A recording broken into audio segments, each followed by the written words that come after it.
તારીખ 20/3/2025 ગુરુવાર BAPS સ્વામિનારાયણ મંદિર મોડાસા। આજરોજ BAPS સ્વામિનારાયણ સંસ્થા દ્વારા અરવલ્લી જિલ્લાની માધ્યમિક તેમજ ઉચ્ચતર માધ્યમિક પ્રાથમિક શાળાઓના વિદ્યાર્થીઓ માટે ચાલો બનીએ આદર્શ કાર્યક્રમનો આરંભ કરવામાં આવ્યો હતો, જેમાં અરવલ્લી જિલ્લાની માધ્યમિક, ઉચ્ચતર માધ્યમિક અને પ્રાથમિક શાળાઓના 1100થી વધુ આચાર્ય તથા શિક્ષકો ઉપસ્થિત રહ્યા હતા।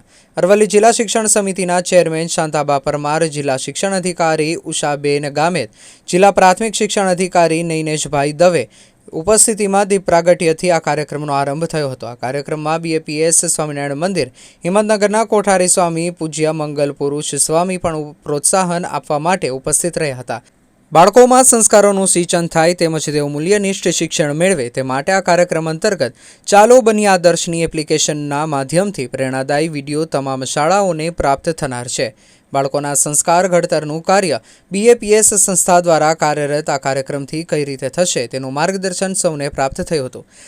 સાળંગપુરથી પધારેલ પૂજ્ય જ્ઞાનનયનદાસ સ્વામીએ સા વિદ્યા યા વિમુક્તય વિષય પર પ્રાસંગિક પ્રવચન રજૂ કર્યું હતું। કાર્યક્રમના અંતે રાષ્ટ્રગીતનું ગાન કરી ભારતના ઉજ્જવળ ભવિષ્ય તરફ એક ડગલું આગળ ભરવાની નેમ સર્વે આચાર્ય તથા શિક્ષકોએ લીધી હતી।